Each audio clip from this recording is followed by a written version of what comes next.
Hey, Julie. Hello. Good morning. Good morning. How are you? I'm good. We have an amazing guest today. All right. We got Mr. Dom Faussette. Yes. Yeah, think, react, and lead. Think, react, and lead. Dom Faussette. He is an amazing, amazing person. I hope you guys absolutely love this one. This title of this episode is going to be Command Presence. Love it. And it's going to spin you guys out because we're talking about family and he doesn't even know it yet. See you on the inside.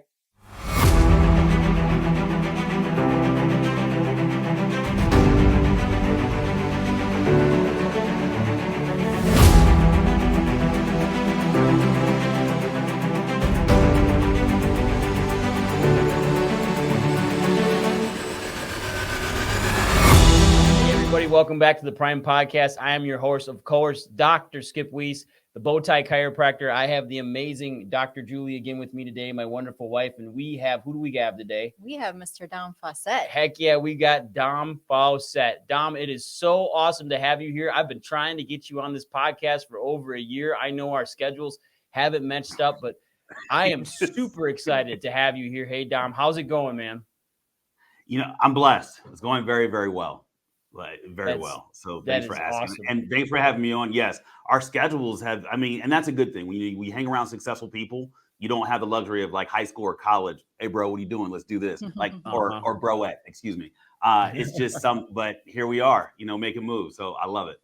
I love having you on. And for those of you who don't know who this man is, he is an absolute rock star in the coaching aspect and lifestyle coaching and leadership coaching other coaches to be coaches.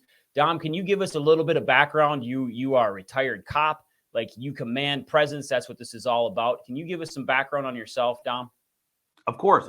I grew up in Southern California, joined the military fresh out of high school. I was K9. So I had a dog. And then I got out of the military. I became a cop. I did that for, I think, 4.5 years and realized getting shot at looks way cooler on television. So stopped doing that. Through nepotism, I landed a job in the mortgage industry, doing mortgage sales, loan sales, things like that. So I got pretty good at that. Kind of skipped around the industry a little bit, did a little debt settlement stuff. While I was doing that, I was doing private security as well because I just miss carrying a gun and doing the job. And I've always had 2 jobs. So it was just the way I was raised. And it's more of that blue collar, middle class. You just work. So I did that and then landed in underwriting of all things. And underwriting requires a lot of math. And at the time I was horrible at math, but I forced my way to learn it because the pay at that time was like $35 an hour. And I no college. So I hadn't made that kind of money before. So did that and then stepped into leadership. I got promoted and then I started getting recruited from one bank to the next. And then one day somebody came in to speak at the last bank I worked for and I saw them give her a check for $10,000. And I'm so ignorant and like just rose colored glass and like $10,000 to speak. I'm thinking if I can do that Monday through Friday, because I'm thinking like a corporate guy, that's like $50,000 a week. So I dove head first. I didn't leave my job, but I dove head first into learning the speaking and the coaching and all these things. And well, guess what? As a speaker, starting out, or really most big, you don't make $10,000 a day. So that's not how that works. You don't get books every day. So learned that. And then 6 years ago, I left after I wrote my book and seen on TV and all the news stations and been coaching and speaking since then. And now I still coach and speak. But I also I'm a co-founder of a medical facility here in Phoenix, Arizona, where we help addicts reunite with their families. And I run this organization with my brothers and my sister. That's amazing. I didn't know that aspect of it. Let me give you guys a little background on how I met this man because he came to Steve Sims Speakeasy about a year ago. And this guy walks in. First off, I hear him roll up in his Ducati. And this man, Dom, loves Ducatis. He loves being outdoors. He's got an amazing, beautiful wife. He's got a wonderful child. Is it just your son, Dom, or do you have a couple kids? My son and my daughter. My daughter's grown. She's like 22. Yeah, and I've seen the pictures of your son. He had his party here a couple weeks Yeah. ago on online, and Dom is he's an amazing dude, and he walks into this room and he doesn't say anything. He doesn't say anything. He's just walking around getting prepped. He's got cowboy boots on. He's got on blue jeans, belt buckle, really nice button down blue Oxford, and he's walking back and forth getting stuff set. And I'm like, who is this dude? As Steve Sims is up there talking, and I am completely distracted by Dom because there's a thing about him when he walks into a room. He commands presence immediately. Would you say he commands presence? Hell yeah, he commands presence. It's amazing. It's that magnetism. It's that draw to you right away. And as a parent, we have that with our children a lot, is how do we be present and then command presence with our kids? I think you do an amazing job of that, Dom. Where do you see that segues from your learning in the corporate world to now being a parent? Can we start there a little bit about how as a parent you can command presence both in your business and as a parent? It's hard. I'm gonna try not to get emotional during this time, but and folks watching, this was not prepped. It's like I got on and 10 seconds prior to us going live, he tells me this is what we're going to talk about. Yep. I grew up in a different environment, right? Like I grew up in a gang environment, and my parents were both my parents are military. So, if I wake up on Monday morning and I do something bad and I get punched in the mouth on my way to school, I got loose teeth, and that's just, it is what it is. And then getting in fights at school and, carrying a knife to school just in case, because I was small in high school, in case somebody tried to fight me, I could stab them. Like this was my life. It made me who I am, but it also made me who I am. Mm-hmm. Where my son, he's privileged comparatively. He's called the rich kid at school. I'm not rich, but when your parents have multiple Ducatis and we can show up to school like in dropping them off in different cars. And they're not like Lambos, they're just different cars. Mm-hmm. And I'm going to touch on this because this is, I'm glad you brought this up. This just happened last week. I'm trying to teach him command presence, but mm-hmm.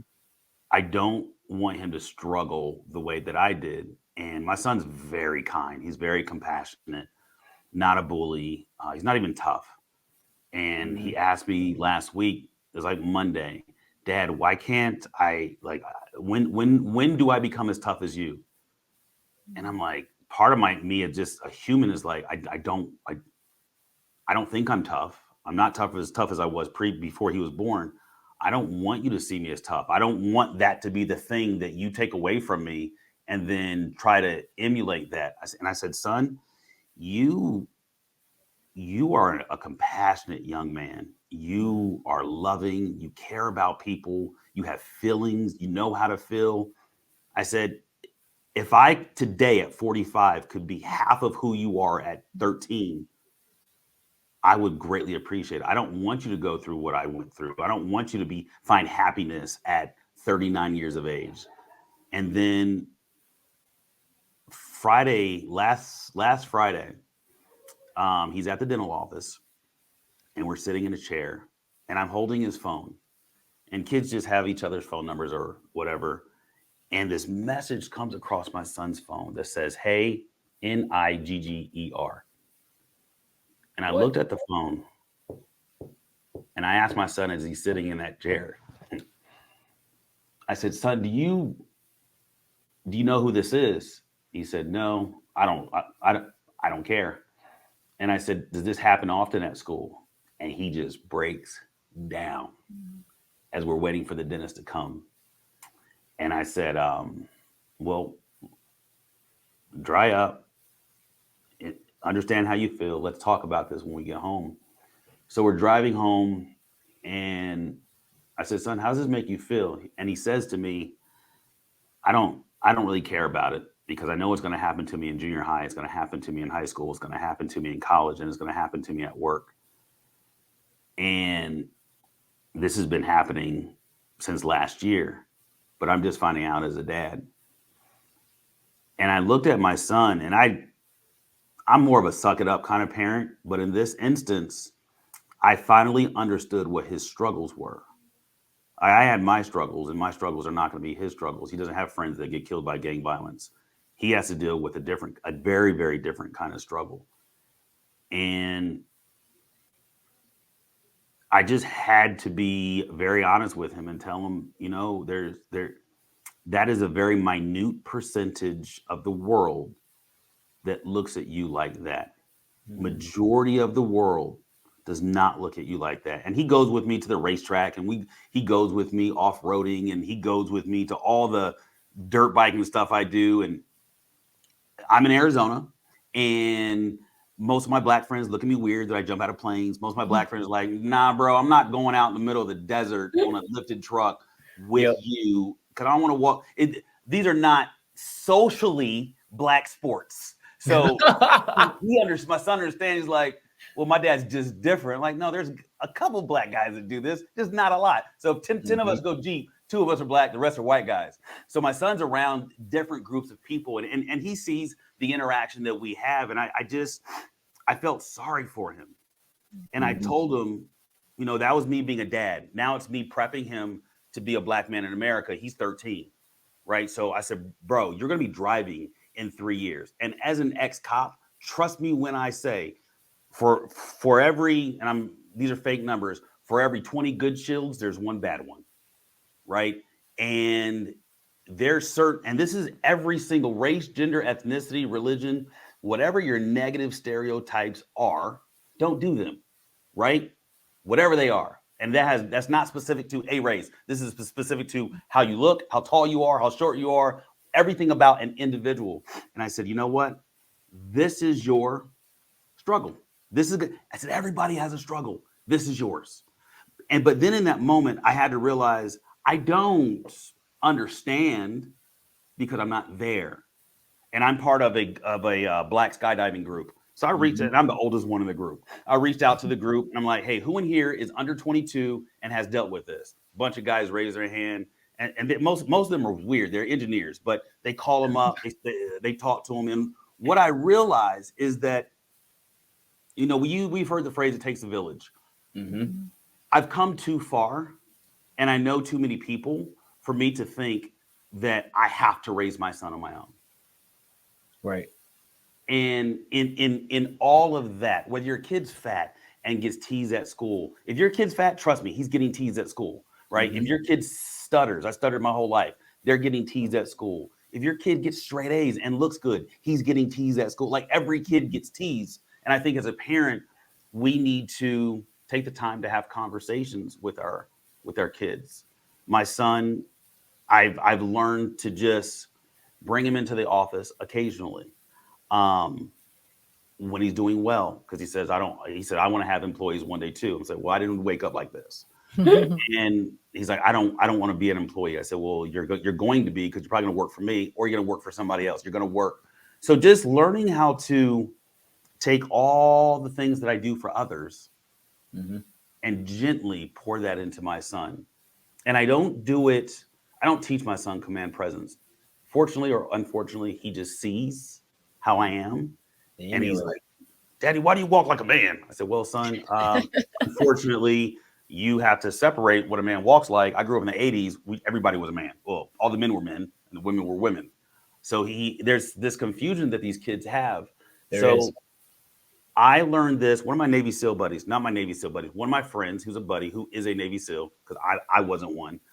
He said something to the effect of, your sons need to see you as a man interact with other men. And he did that in this post. And I thought, wow, like, how important is that? Because I can't do it on my own. He has to see variations of what strong men look like. Great question, by the way. Absolutely. Absolutely. Like that, he has to see that presence. He has to see the interaction, because they're all blank slates, right? And I think you can comment on this for sure, speaking from a mom, because we have caring, compassionate children. Our son has a heart of gold. So does Peyton. They're very, they have parents that are in healthcare, Dom. So like, we take care of people nonstop all day long, children and adults, but they've always been around us having adult conversations with other people. So they know how to have adult conversations. But I think about that with my son. I mean, he sees me interact with men in the office, but he sees me interacting from a caregiver standpoint. And that couldn't be more of an amazing, impactful story about you and your son and having this conversation about racism and how other people perceive him at times. But I think for you to tell him that most of the world doesn't perceive him like that is a pretty strong way for a dad to communicate to his son that's he's going to face fools at times. He's going to face ignorant people, and it's going to come from everywhere. Right. I deal with ignorant people all the time, just in a different realm. Brecken dealt with that this year at school with a boy that his parents unfortunately were divorced. Dad's somewhat in the situation, mixed family, mom's white, dad's black. Yeah. And he started going after Brecken in certain terms that Brecken didn't understand was racism. But I looked at Julie and I'm like, hey, I don't think he realizes what he's saying either. He's hearing these terms from somebody else in the household. Oh, yeah. He's hearing these terms from his friends. And I'm like, my kid gets called white bread and soft. And I'm like, okay, well, we got to figure out where this is coming from. And Brecken doesn't recognize it yet, but at some point he will. And how to raise him and understand what that stuff means, but also that's not as common as what the one kid at school is doing to him. Right.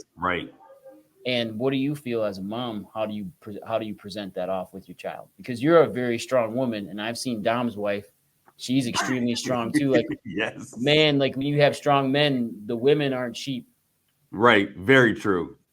But I think that is the struggle because I am so like I'm hard like as a mom, right? You only want the best for your kids, but I'm very hard on myself. And so sometimes it's take the step back and like what you did of, let's actually discuss this rather than lay the judgment on somebody or like why, fly off the handle of like, well, who is this person? Like, why didn't you respond back? But to have that open dialogue, to have that communication, and the world has changed, the world is going to continue to change. And what was normal, 20 years ago is not what these kids are, experiencing now. So like, we can only prepare them for the experiences that we have experienced because we don't know what's coming for them. And all we can do is be that listening post, to be that open ear, and just to be there and support them through that, and to give them the guidance of how to respond in those situations. So my question for you, Dom, is you saw that term come across your son's phone, and I don't know why I'm going to ask you this question. I'm sure I don't know on the inside how you even felt to hear your son called that, but how do you then, as a dad, not get enraged, not feel that on the inside, and go about it calmly with your son and say, okay, let's unpack, because I feel like I'm going to get emotional because I've dealt with this myself with bullying and stuff. And it's, how do you not get emotional when you're a dad that I can tell is an emotional person? And how do you keep that in check? So for me, understanding what my ancestors went through and knowing, like in the moment, I knew for my son, this is about as bad as it's going to get. This is the worst. He gets called the N-word. He's not going to get hung. He's not going to get beat in this moment. And I needed him to understand that two things. One, when somebody calls you a name, you don't understand what this 12-year-old boy is going through, or 13-year-old boy is going through at home. I said, and I just what I told my son, he could be being molested. He could be getting beat. He could be, his parents might be splitting up.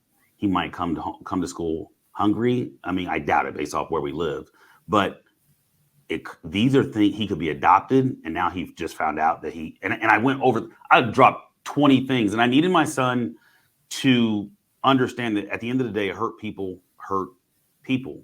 Yes. And I said, son, you show up to school in new clothes all the time. Your parents are loving, and all your friends Google me. A lot of your friends are starting to follow me. And I said, this kid wants what you have. And if he can find one thing to get under your skin, that's going to be the thing. So, son, I need you to understand you're a Faussette, and we operate at this standard as a whole. And I knew the day would come because of where we live, but I needed to remove the emotion out of it and not focus on the moment, but prep him for when he does go to college, prep him for when, the time might come, he might get passed over, right? I had a client when I was working, and blue eyes, blonde hair, 6'2". And we're talking and he's like, I've been passed up for this promotion 3 times. Each time it goes to a minority or somebody who's gay. And I said, bro, all jokes aside, but welcome to my world, except it's different now.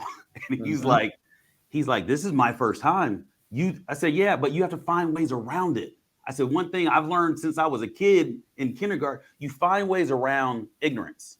So I said, bro, all you got to do is join one of the female organizations at work, and then you have a whole troop behind you to promote you. He did that, and then he got the next position. So in explaining to my son how to navigate, like we're in a phase now where he's 13, and I have about five more summers with him. Yep. Before he starts to do his own thing. So I lean heavily on friends and trying to give him different experiences without spoiling him, but give him different experiences. So by the time he's 16, 17, 18, he started to get dialed in on where he wants to go, what he wants to do, and how he wants to do it. I love that. Those experiences that you're going to show him, and to look at it that way too, is you got 4 to 5 summers left, and your son's going to be off to college. He's going to be on his own. He's going to be doing his thing. Mm-hmm. And then the other side of it is the impact you have to create in the next 5 years on him. But if you look back on it, is the impact, Dom, you've created in the last 13. Mm-hmm. Because your son, the way he emulates his dad, the way he emulates certain things, he gets a strong dad, which is going to lead to a strong son. And whether it's physically, mentally, or emotionally, he's going to know how to navigate situations. And then he's got his mom on the other hand, and he has his mom helping raise him and show him love and give him that compassionate side as well. Because one of the most amazing questions I was ever asked by my good friend Sean Dill was, Skip, who loves you the most? If you take your spouse out of the equation, who loves you the most, the mom or your mom or your dad? And what you want to hear is that the opposite sex actually loves that person the most, because that's who gives them their pride, gives them their strength. Mm-hmm. The strength comes from the mom if she's really, really strong for a boy, and for a girl, the strength comes from dad. Mm-hmm. But I think that being a dad to his son, we provide different avenues of strength, of how to treat women, of how chivalry isn't dead. How to be a man. How to be a man. How to carry yourself, how to walk, but how to do things for women. And it just goes secondhand.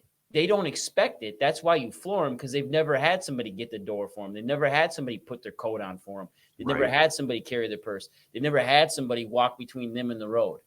Mm-hmm. Like those are certain things that Brecken sees that I'm like, okay, man, this is how we do things, because this is how women deserve to be treated. And that is huge. And I'm sure that your wife can atone to the type of man you are and the relationship you have with her. It's funny you bring that up. He sees me do these things.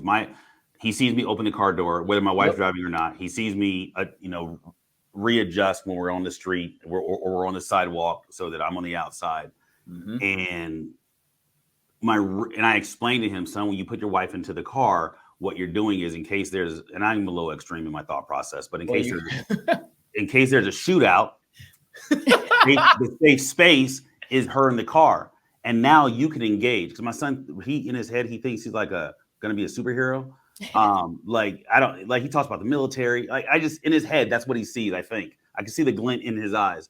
But I said, when you put your wife or your woman, the lady you're with in that moment, in the car, you no longer have to think about her safety, and you can engage. And he's like, and that's when it clicks, like, oh yeah. So it's he sees me do these things, but I have to phrase it in a way that makes him feel like a superhero. Mm-hmm. And at the end of the day, as dudes, we, for example, we go to the gym, we get a compliment from our wife. We're good not to go to the gym for another 3 or 4 days because we got the compliment, right? So we all want to feel like that hero as men. And you bring up a valid, I like how you said, hopefully my wife loves him more than I love him. I think that's the case, but I never thought about it that way. So kudos to you. Thank you. Well, thanks, Tom. I appreciate that. It's just one of the ways that I've always thought and been told now, and it's a way to view it from a different perspective as to, Mhm. and it allows me to understand when I see children that are in single family households or the parents are divorced and one of the parents isn't around anymore, whether it's a male or whether it's the mom or the dad, and then Right. understanding that dynamic, Mhm. understanding that dynamic and seeing it and understanding where those people come from then and how they think and how they go through life. Right. And I love the way that you talk in what you talk about with your coaching is think, react, and lead. It's and back to the think, react, lead. Is think as an executive, react like a soldier, and lead in every aspect of your life. Now, I've implemented that in my life well years prior to knowing I'd be a speaker and a coach, and then that would be a brand, a book, podcast, all those things. Um, and the way my mind works in numbers. Think as an executive for me was to be quick, right? Like I get the instruction. All right, how am I going to implement this? The goal is to have that at a pretty modular number. React like a soldier, that's less than like 5%. And then leading, you know, that's forever. That's a long time. So for me, I would go like 15, 5, and 80. Think as an executive, you got 15% of your mind to use on that moment. React like a soldier, boom, just this is muscle memory, and then lead. Because to me, leadership is influence, nothing more, nothing less. That's a John Maxwell quote, but it's something that I've implemented since I was in the military. And that's huge. Like this has been a I freaking awesome interview. I'm sorry. I love it because I knew that we could take a different angle with you, Dom, and instead of always hearing the leadership side of you in commanding presence and talking to people and just you are a master at putting out content. You're a master at Thank you. getting yourself out on Instagram, on Facebook, on YouTube, like everywhere, because it's that leadership quality, right? You're constantly leading. I see you constantly trying to lead from the front, which is what's needed. You give people the push that's needed too. And when you're creating content, Dom, just real quick for some of our business owners that You're watch good. this too, if they can't be impacted as a parent right now, I don't know how, because this is phenomenal to me. But these business owners that are out there trying to create more content, is there any quick tips that you can give them as far as how you do it? Because you got multiple angles and cameras going everywhere. And I saw your trip to the Maldives. You Oh, So how did yes, you what do you suggest for them? I keep it simple. I hear people say, "Oh, it's too much work. It's hard. I don't have time." Um, your mantras are off. Your your life moment is off. My mantra is change one life every day for the rest of my life. So if I do, not if I post every day. I do a post, not trying to get a client, not trying to build a brand, not trying to show people who dumb Faussette is, not trying to boast or brag. I do a post in hopes that, not even hopes, I know at least one person is going to see it. And what that does for me is it allows me to post and not look at the post again. I don't need to post and go back and see who liked it. I know for a fact, just the simple algorithm that all these platforms have, one person's going to see it. So as a business owner, that when somebody says they don't have time, that moment, that statement alone tells me that they don't have a good relationship at home. it's an Um, excuse. it is an excuse. I don't have time. Well, you have time to, if I called you, like say you like fishing and your favorite fishing hole, wherever it is, and I called you at 10 p.m. and I said, I have a ticket, the golden ticket to this fishing hole. And you just got to get there. I have everything set up, but your pickup is at 4 a.m. You're going to make it happen. Right. Absolutely. Yeah. So why wouldn't you make it happen? People, especially I'm in my 40s, our age group looks at social media as if I do a post and I don't make money on that post, then what's the point? Well, you got to think longevity, right? Yep. You didn't know about Coca-Cola when it first came out. Most of us weren't born, but you know what I mean. You Yep. didn't know about certain brands, right? Like you didn't know like the history of Red Bull. It was a little podunk drink in some Asian town created by some old Asian man, and then some European dude in his travels saw it, drank it, and then I need to partner with this guy, and that's the long and short of it. But you do it today. I get clients today from posts that I did 3 years ago. So do we. Yep. right? Mhm. You guys are posting all the time. I mean, Mhm. every time you do your podcast the night before, and we've all done podcasts or radio shows, to look nice, right? To have the lights right, to have this set up. This, you didn't start this way. And I Nope. think our age group, our audience needs to understand, like, when you, by the time you see Skip and his wife, who has a name, Julie. Sorry, it's not the 80s. Skip Don't and worry. Julie Don't worry. on social media.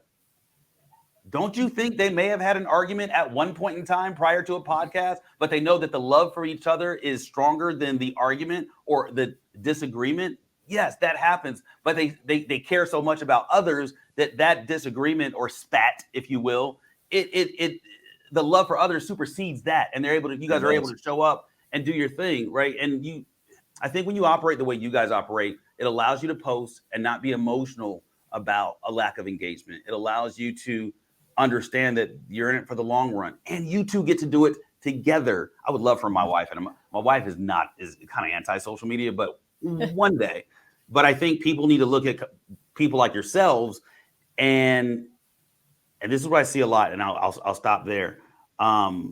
Just because Skip and Julie are on, and you're an individual who's on social media, don't try to pull your wife into it or your husband into it because you see Skip and Julie do it. Like this how long have you guys been married?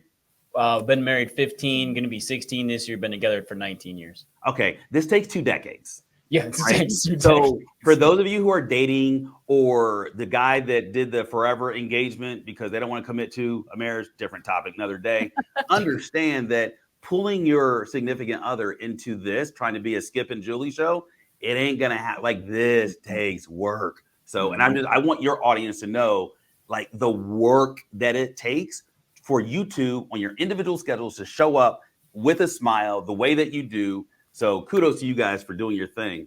And so the answer to your question, change one life every day for the rest of your life. Start with that, and you won't look at it as work. It's not. Absolutely. Every day. And I tend to forget that too, because it's so easy to think about the negative, Dom. It's so easy to think about the patient that didn't show up, the client that didn't call you back, the post that didn't blow up. And you know what I mean? It's like, man, Oh, yeah. But just remember, somebody that you don't know is listening or watching that day, and it probably changed their life. Because I'm sorry, go ahead. I'm sorry. I'm a firm believer that God puts the words in your mouth if you have the right intent. And if that's meant to change somebody's life, it'll come out. We operate the exact same way. I wake up in the morning, God, what do you want me to say? I say it. Mm-hmm. Sometimes a mistake I made is he gives me the words and I put some extras on it. Right? You go to post, you're like, that sounds like Dom, not like God. My bad. delete. But it's the foundation. It's the intent behind what you are doing. Like that is our short mission of while we're here. Man. And if nothing else, if nobody else in the world listens or hears it, it's there for our children. I'm the exact same way. I need my son and my son's friends and my son's friends' parents, because all parents Google each other. When they Google me, I need them to feel comfortable knowing that their kids are coming to a safe space, right? What I stand for. And honestly, for those of you that own businesses, I didn't know this until afterwards.